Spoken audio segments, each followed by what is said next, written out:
burn down what you're doing that is good and making room to build those things that you do that is great. It's a matter of elimination, elimination, elimination, so that you can hone your focus in on what you want to be masterful at. Well, Business of Happiness Hive, we have a fascinating person with us today on this episode of the Business of Happiness podcast.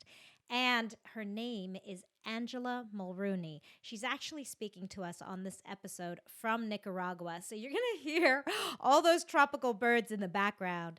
And the reason why I sought out Angela after finding her on LinkedIn is she's actually a former dentist, her own dental practice in Calgary. She was very successful, very much like so many of us, high achieving, pouring her heart and her time and her efforts and her financial resources into perfecting and being the very best she could be in the dental career, when some events outside of her control influenced that in a major way that I'll let her report to us in this episode. And she's transformed herself and her career and her life's path and her home, all of this, finding out a greater purpose for herself, for stepping into her own unique being and her own purpose in this world. I can't wait for you to meet her. She's now coaching and leading others. She's the CEO of Unleashing Influence. She's a phenomenal human being to learn from. Definitely a phoenix rising up out of the ashes and teaching others how to do the same. Please join me in welcoming Angela Mulrooney. Hello and welcome to the Business of Happiness podcast. I'm your host, Dr. Tarryn McCarthy, and we have with us today a phenomenal guest, the one and only Angela Mulrooney. Welcome, Angela. Thanks for having me, Tarryn. I appreciate it.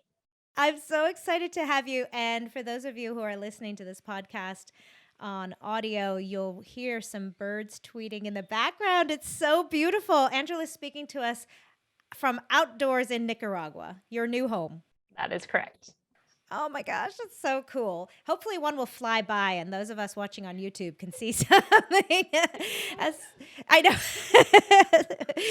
I'll give you a warning so you can duck.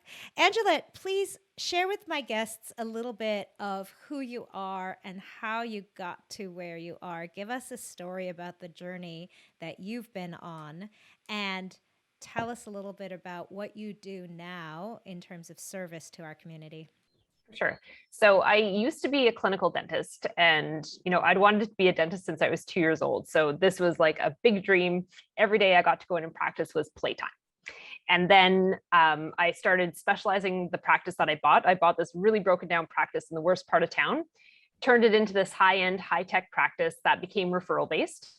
I did the programs that I wanted. I did COIS, I did implants, sleep apnea,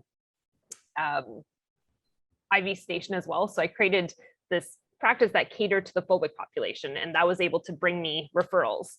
And just as everything was absolutely perfect, I ended up developing focal dystonia. And that ended my career overnight. And unfortunately, I had to really figure out my identity after that because I was 32 when that happened. So a 30-year dream just went up in smoke. And it was a pretty pivotal moment in my life and pretty devastating at the same time. Wow, that's crazy. So what exactly is that? What are the limitations of that diagnosis? So focal dystonia, apparently, this is what I was told by the Mayo Clinic. It's actually, I have a genetic predisposition to it. So if you are someone who has a high dexterity job, like musicians, surgeons, dentists, what happens is if you overuse your manual dexterity, you kill your manual dexterity. So I have if you look at my hands, there's actually massive atrophy. My hands aren't even the same size anymore. And there's atrophy up the muscle chain. So really what happened was my career killed my career, which was pretty devastating once we found out that, because that again was what I was meant to be. I was meant to be a dentist since I was little. Oh, wow. So what did you do subsequent to that? So this is the magic of your story here, Angela. So you had this dream, you put everything towards that dream, you even dove in deeper and harder and faster, as so many of us overachievers tend to do. And then everything came to a slamming halt. How did you move forward from that? Well, honestly, I was so lost at that point because I felt like I had no identity without the dentistry. And so I had advisors around me and I'm like, well, they've seen other people go through this and their advice was you've built this practice, it's working, you can have someone else work in it or have multiple people work in it to cover off your skill set. So I was like, okay, yeah, no, that logic traces, logic tracks. So I'll do that. So I ended up bringing in associates and a lot of them were like, you know what, I can't be Dr. Mulrooney. Like you have this amazing skill set. I've referred you patients. Like, no, I can't do that. And I'm like, well, I learned it. You can learn it too, but they didn't really want to. So I ended up having to make the practice more like it was more bread and butter because that was what the associates wanted to do. So I was like, okay, I'm not going to fight it. Let's just do this and keep this moving. So I ran it for 2.5 years. And then when 2015 hit, the oil crisis, which if you're in an oil-based city like Calgary, everything went and just like crashed super fast. And so I decided it was time to let go of that dream and pass it on to someone else. And for the 2.5 years that I was running it without me practicing it, it was honestly like someone ripped a scab off my heart every day that I went in there because it just reminded me of what I had lost. Yeah, absolutely. And so then what was the next step? Because that's not where you stopped transforming yourself. Correct. So I decided to take a year off and return to professional dancing. So I built my professional dance company called Unleashed Dance Company, which was named after being unleashed from my dental career unexpectedly. And some people thought I'd lost my mind and run away and joined the circus because they didn't know I had danced professionally as long as I was a dentist. So it wasn't a big stretch to switch to that. But for some people, they're like, what is she doing? So I built that and spent that year dancing, choreographing, doing choreography and kind of expressing what I'd been through the choreographies that I was creating.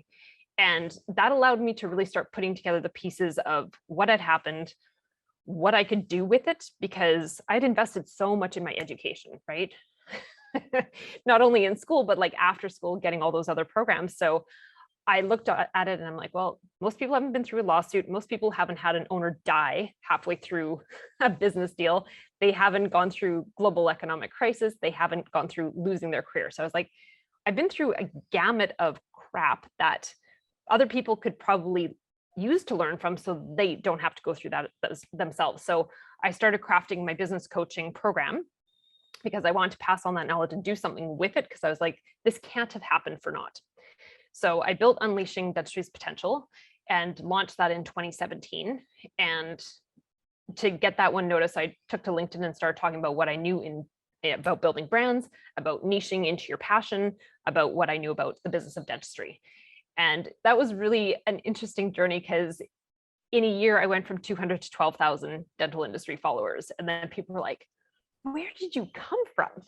Because I went from being this little dentist in my little niche, in my little business tower, to suddenly people knowing who I was nationally and internationally. So it was kind of a crazy journey. Wow. What do you attribute that to? What was that magic that turned people on to you and that you tapped into so that you could stand forward in this true, authentic voice that really connected with people? Well, it took a lot of LinkedIn messages. So I would sit on the computer on Thursday and Friday night because that's when dentists seem to come alive on LinkedIn. And I had my little messages and the people that I was going after, and I would copy and paste my intro message and then wait for pings back. And on Thursday and Friday night, it'd be like ping, ping, ping, ping, ping. You could hear all these messages coming in. So I was manually going after dentists, trying to start conversations with them, find out what they were struggling with.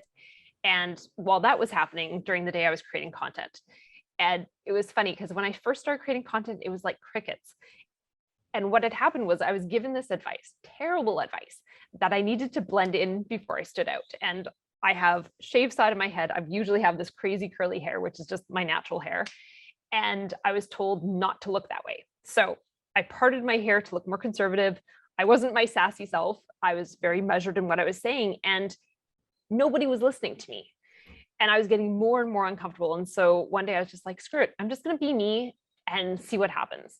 And that was when people started to engage. That's when I started to get messages from people saying, you know, I really like what you're saying. You have so much to contribute to the industry and all these accolades. And I was like, oh, okay. So playing it safe was not what was going to work. It was actually being myself and, you know, there was people who hated who I was. There was people who loved who I was.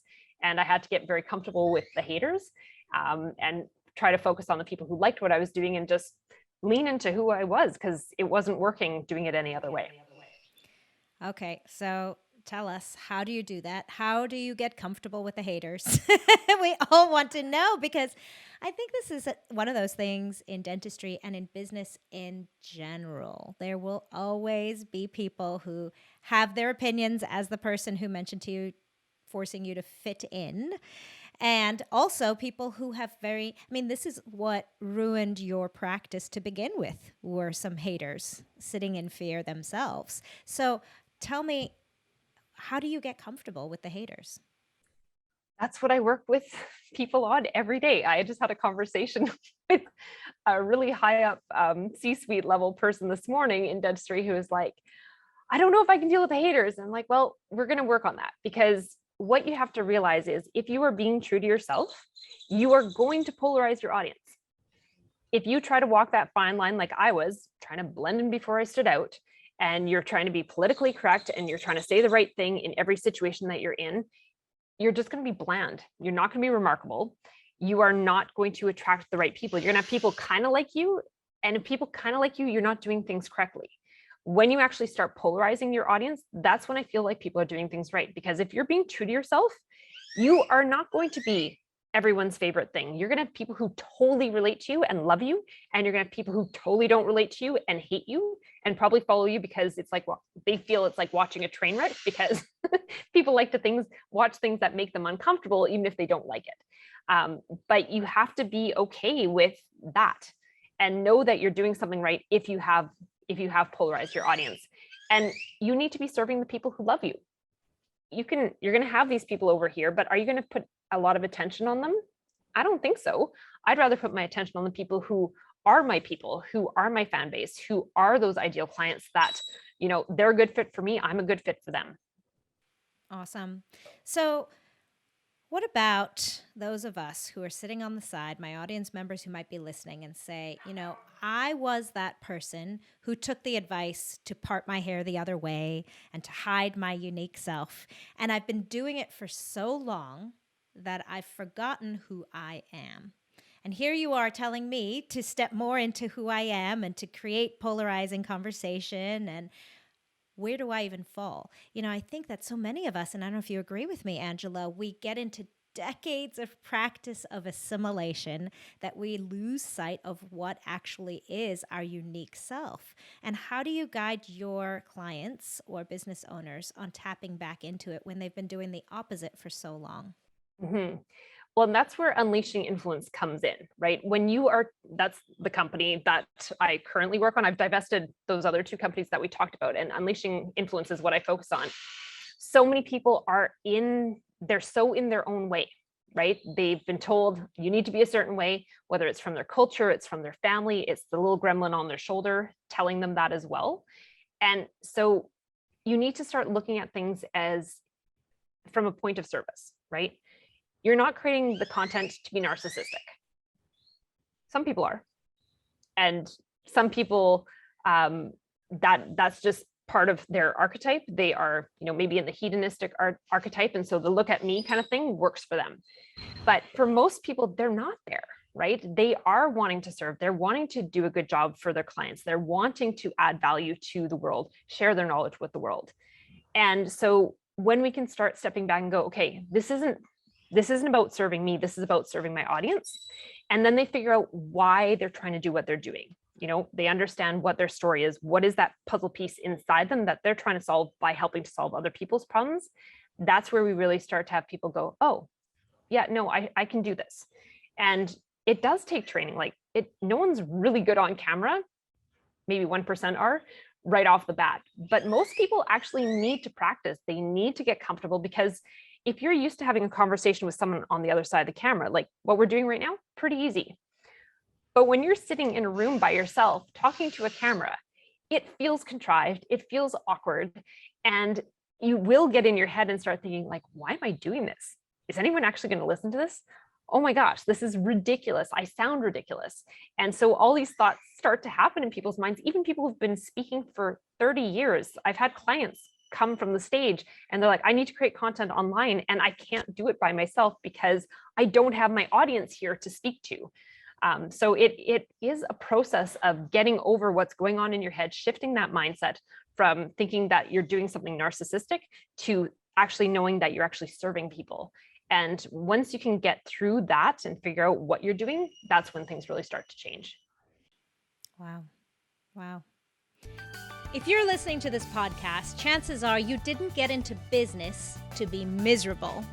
The problem is that people feel that if their business gets busier, if they start becoming more successful, that happiness will eventually set in. But it can actually get worse. This is why I created the Business of Happiness Prosperity Coaching. In this one-on-one coaching, we look at how to redefine success on your terms and re-find the joy and the passion in your dream. Visit me at thebizofhappiness.com and become the happiest business owner you know. So it really does take that putting outside noise aside, kind of stepping outside of all that bombardment of stimulation that we get and noise we get from everywhere else, and taking a moment to have some introspection, even in business. Yes. Yeah.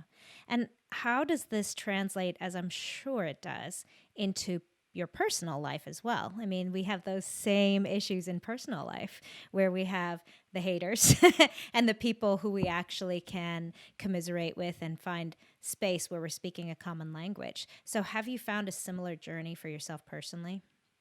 Yes.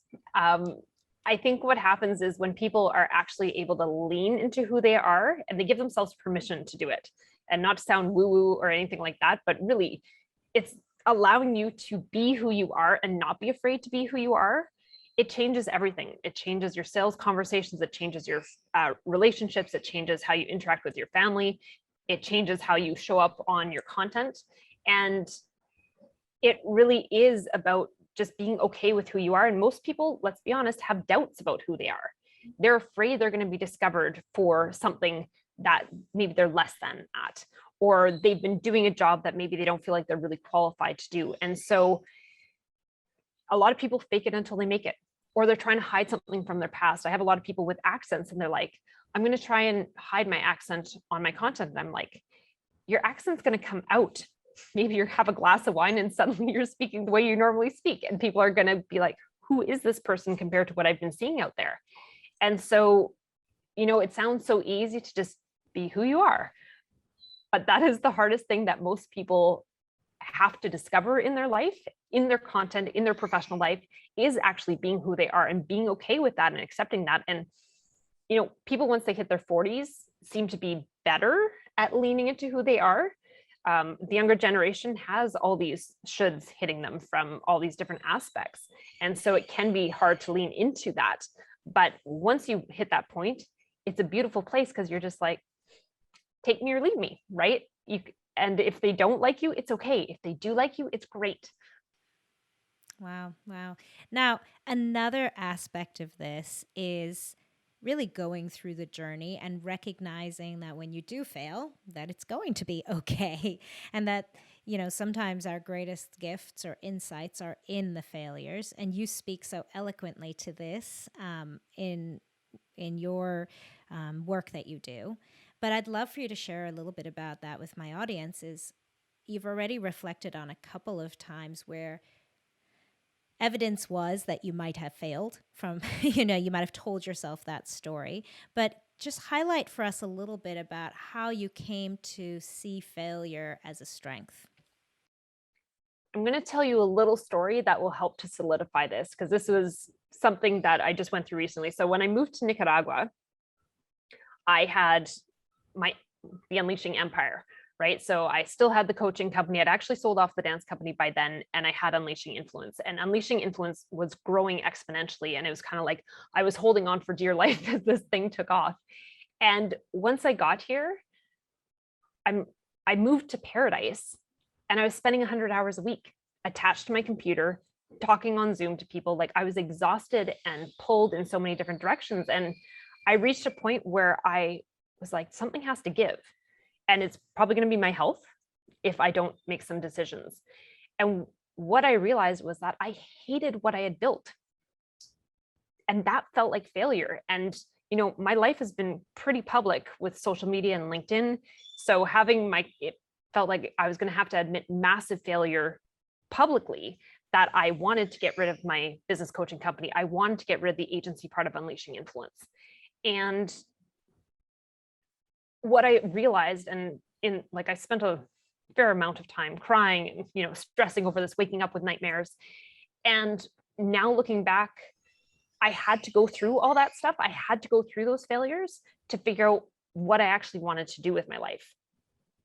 And the 6 years I've spent since selling my dental practice were really successes and failures and making decisions on what was working for me, what wasn't working for me, and finally coming to this point where I realized what I should be doing with my life. And it's funny because when people ask me after I lost my dental career, they're like, oh, how did you figure out how to pivot? I'm like, I haven't figured out how to pivot. I have no idea what I'm doing, but I'm just trying to lean into the opportunities. I think that's the biggest lesson, is sometimes you have to experiment, sometimes you have to fail, and you have to be okay with that informing what you're going to do moving forward. Does that answer your question? It's fascinating. It absolutely does, because I think so many people can relate to that, and I love that you just verbalized that so beautifully, is I hate what I just built. Because I think what we tend to do is we tell ourselves one of two things. Either I made my bed, I've got to sleep in it. So this is what I've created. This is what I asked for. Now I just got to suck it up and do the thing. Or we have so much shame and guilt around it that we can't find happiness and fulfillment in what we created for ourselves. And so, I also honor that you showed us in your story that this didn't just happen once or twice. And just when you think you found it, okay, this is where I belong, this is my calling, it's okay that you narrow in on it over and over again. So Angela, what is your calling right now in this moment? My calling is really helping people to get out of their own way. So I get to work with all these amazingly talented entrepreneurs, thought leaders, professionals who have something that needs to be shared with the world, but most people don't know that they exist. So it's helping them to gain that limelight to share their message. And so I do that through helping them to figure out their brand archetype. So that helps them to figure out how they interact with the world, and then getting them on camera, teaching them to be masterful in their media so that they can be entertaining, they can be engaging, charismatic, while still maintaining that thought leadership, that high intelligence that they have, while getting down to the level of their audience. And that's why I get to help people move out of their own way, eliminate those little gremlins on their shoulders that are whispering to them, telling them they shouldn't be doing this, and help them to share their message with the world. And have you found more time and presence to appreciate the gorgeous paradise that you're living in now? I'm working on it, but I've been a workaholic for so long. I find myself getting dragged back to my computer, and I'm like, no, don't do that. Get outside, go surfing. I'm still definitely a work in progress. That switch doesn't get turned off very, very quickly when that's been your pattern for so long. So I'm definitely working on undoing my pattern of workaholism and starting to settle into life a little bit more. Yeah, beautiful, beautiful. Oh, well, thank you so much for sharing your story with us here today. This has been fantastic. I honor you for your vulnerability and for your willingness to share those really dark, difficult parts, because I think so many of us can relate to that, especially that feeling of creating something and then being so fearful of what it is we've created, or even if it's as simple as facing a fear of something outside of you happening to you and perceiving that as an indication of enormous disaster, which when in fact it could be a direction in the right, or a compass in the right direction. So thank you. And thank you for all that you do. You're so welcome. Thanks for having me. Yeah, it's been absolutely wonderful. Angela, could you share with us, what is your definition of happiness? My definition of happiness is waking up every morning knowing that I'm doing exactly what I should be doing with my life. Wow, that's great. I think we'd all love to achieve that. That's beautiful. And Do you have a superpower that you recognize, that you honor? What is your superpower? I think my superpower is not having a filter on my face. So what you see is what you get. What you ask, you get a direct answer. And that used to be something that I thought was my weakness, but it's what allows people to be able to trust me because they know they're going to get a straight answer, whether they want that straight answer or not. Yeah, and sometimes that's hard to face. It's hard to hear the straight answer. Wow, that's amazing. Well, what are the big goals that you have for yourself in the upcoming near future? What are some of the struggles that you're facing now as an entrepreneur in this new arena, this bigger arena, working with such incredible people? The biggest struggle is still that work-life balance. So my goal is to get better at surfing because I live in San Juan del Sur, which is this amazing little surf town. So I have a new surfboard, so I'm going to master that by the end of next year. And then professionally, it's just continuing to stay focused. So I actually have in my office a board that has the things I'm allowed to say yes to.